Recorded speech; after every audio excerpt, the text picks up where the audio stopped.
Hello and welcome to the FATU Network. Thank you for joining us. Today we're here at the Ministry of Basic and Secondary Education, and joining us I have the Deputy PS, Mr. Adama Jimba Job. Mr. Adama, good morning.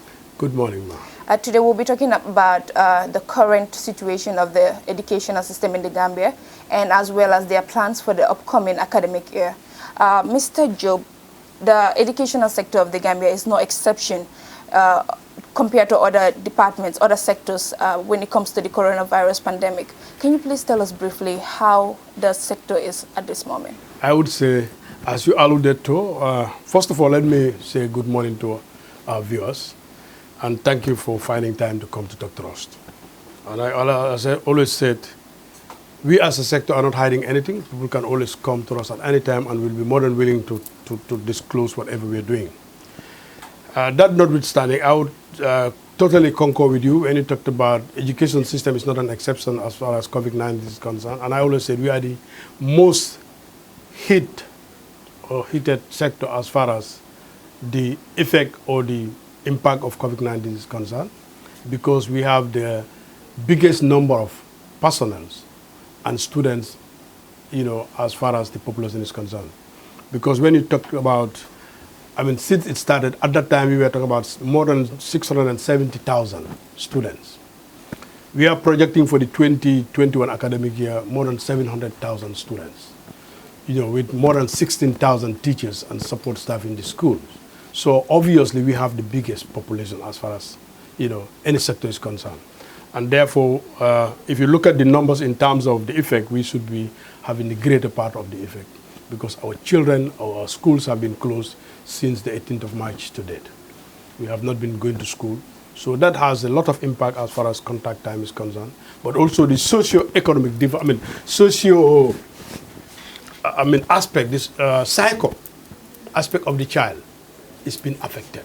Because children used to be going to school, mingling with their colleagues, playing. That helps them in their emotional development, in their psychological development. But that has been disrupted for more than 5-6 months now. So that also has impact.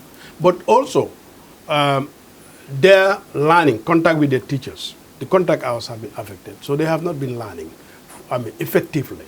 Even though we had the online programs that we have been running for some months, we still have challenges along those lines, because some of the children, or in some communities, we didn't have access to neither the radio or the TV. And these are things that are beyond Mobse. But it's a learning point for us, and we have been able to come up with strategies as to how do we mitigate against those kind of challenges if we are to reopen school. Coming to the issue of reopening school, yes, we are really working on that now, as to when, because it is more complex than you and I may think, or an ordinary person in the street will just say, yeah, let's open schools. But if you look at the difficulties that we are faced as a sector, but any difficult situation, we must look for an answer. And we are working on getting an answer to those challenges. But for those challenges to be resolved or to mitigate against, we need the support of everybody, not only government. We need the media, we need parents, we need teachers, we need development partners to support us as to how do we go about opening schools. Because if we are to respect the guidelines, if we are to respect the protocols as pronounced by WHO or the Ministry of Health, our class sizes has to be downsized, particularly in the urban area. In the rural area, some schools may not be affected because their populations are not many. But you will see in some of our schools, just one stream is about 3 schools up country. Let's take Bundung, for example. Bundung Annex. In grade 1, you have more than 60 or 60. Let's take on average 60 children. That is equivalent to almost a school up country. So then, that very class, if you are to maintain the social distancing, you need to split it.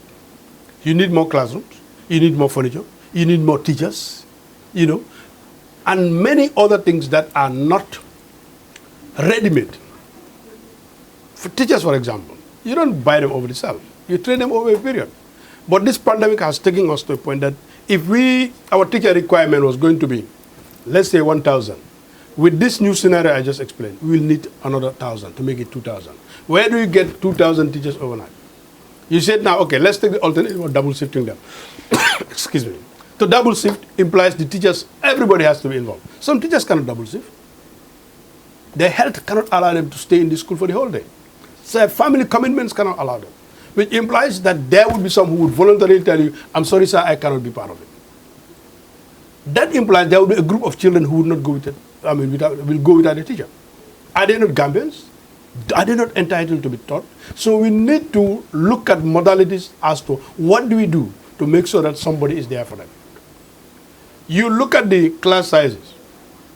Some of the scenarios we have, or models we have developed, some children would not have place. Every Gambian deserves a place. So that is why this issue of when are you opening school, we are very much careful about it. We want to open schools. But when the schools are open, we don't want to close as it has happened in other countries. So we are learning from the experience of other countries too. But are there any strategic, like specific plans as to how you're going to open? Oh, exactly. From this meeting, you know, some one gentleman just came there and said they're waiting for you in the conference room. We are going to share our plan today with the stakeholders and all regional directors as to what scenario we are going to. It is costed, and that is what we're going to place before government and the development partners. But equally, the media, we want you to represent us properly and accurately.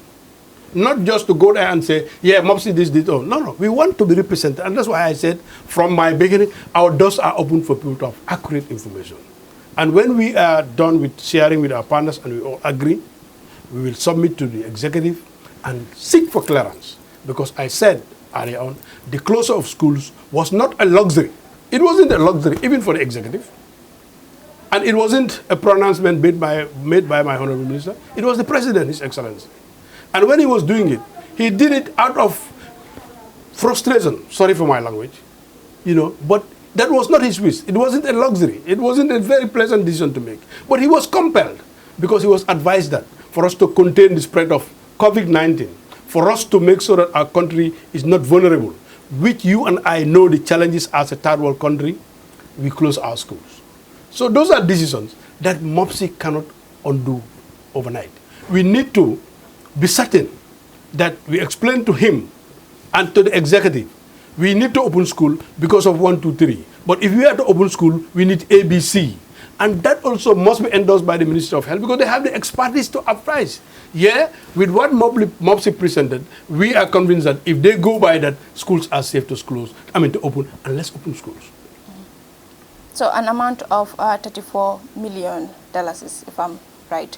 That is very small. Okay, was used. We want to know how those funds were utilized and the radio and TV lectures tutoring that was going on. How effective? Was there any survey that was carried out to consider the fact of how many people benefited and how effective that plan was? And if so, is that the same plan or the same approach you're trying to use when school resumes?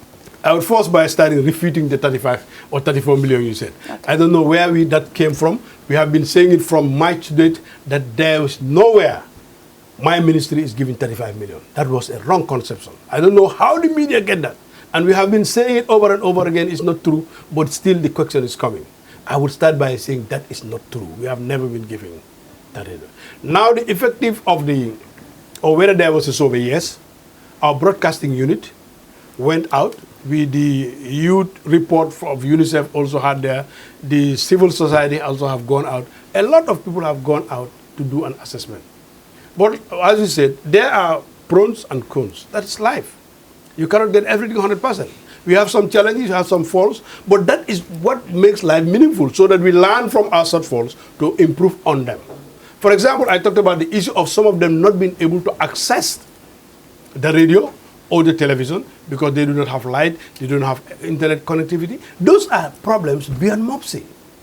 But it helps us to know, okay, as a sector, in our development strategy, and coming now to your question, the approach is going to change. How do we make sure that if we are to continue our distance learning, every child in this country is reached at? We are coming with some radio stations in our regions. Our TV is already on, you are aware. So that the radio station in Combo will link up with all the radio stations up country. The program that is going on, everybody will be part of it. So we make sure that our children, whether they're in Bolibana, or whether they're in Makamasire, or whether they're in Katong, will get access to the program. the mode will automatically change. Because like I said, we are confronted with a lot of challenges.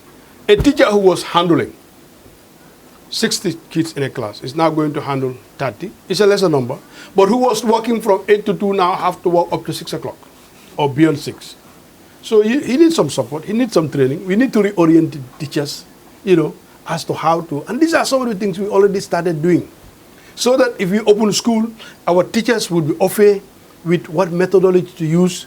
The radio programs and the TV programs will continue, because I talked about our radio station, personal to Mobse. I'm not talking about Fati Network. No, we're talking about Mobse TV, Mobse radio stations. And that is what we're going to be using for the online. But the teachers will be oriented. We're thinking about how do we get internet, which is a challenge, so that children can be online in their schools. But not only on offline. We're also engaging with some people that are developing content from grade 1 to 12. And children can be offline. That is why if, for example, we're alternating the school days, Monday, Tuesday, grade 1 and 2. Wednesday, Thursday, 3 and 4. Friday, 5 and 6. The days that your child is not going, we expect that they will use those offline materials, but you as a parent need to supervise. And that is why we started desensitization, for the parents to understand what we will be coming up with, and they will buy into it and be prepared to support it for the effectiveness and also for the benefit of the children. Because, you'll agree with me, you can take a horse to the pool, but you cannot force it. We have invested a lot of money on those online programs. But some people never wanted to go and do with them. What can we do? We cannot go around. I'm not a police officer to go into the streets and say, everybody go into the house. Even the police officer, Inspector General of Police cannot do that. It is we, the parents, you and I, who have kids, to ensure that our kids are at home. If you wait until 6 o'clock in the evening, when this Joy Prime, some of those soaps, all the children have their eyes pasted on the screen, because that interests them. But just change it to an educational program. You see them all moving out.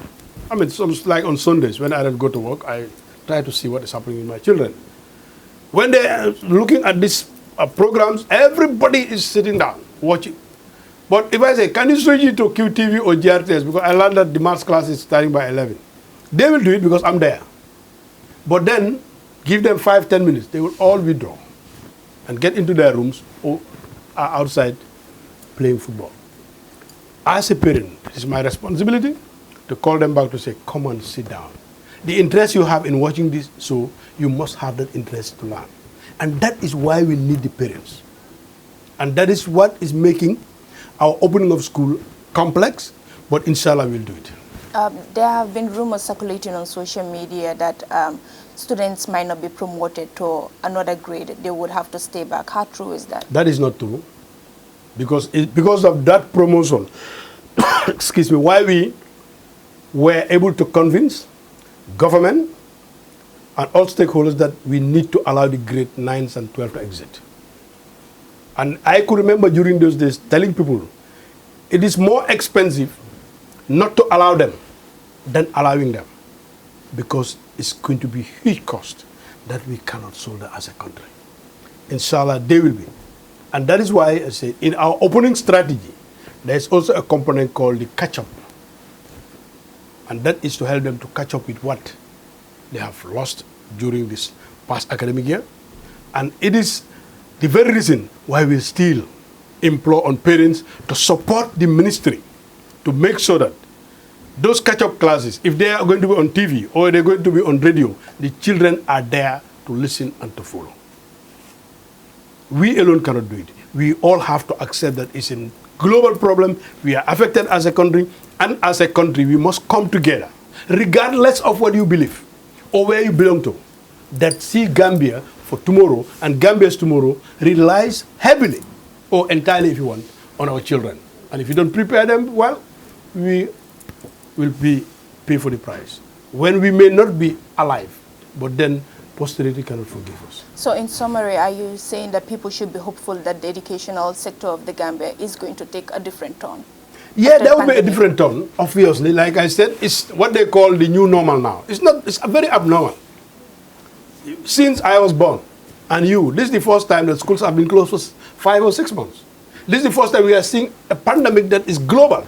We have seen some problems before, but Ebola, the most recent, or SARS, they were contained because few countries. Gambia didn't reach any case, and therefore the schools were not closed. But this is a problem that just erupted, and the entire world was entangled. Gambia is no exception. And therefore, as far as we are now going to put up a new life, things have to change. That changes, or those changes, are what we are asking parents, authorities, development partners to understand and help us to address. And how soon are schools going to resume? Very soon. I cannot give you a date because that is not my responsibility. But inshallah, if we are convinced from today's meeting, and then we can get the executive to buy into whatever proposal we are putting forward, get the development partners ready to support us, we will make an announcement. Finally, Mr. Job, how hopeful are you with the grade 12 and grade 9 examination results this year? We are very optimistic that inshallah it will be good, but also under the circumstances. It's not Gambia alone, it's the entire YX zone. The teachers or the examiners who set the questions or who are going to mark the papers are aware of the pandemic.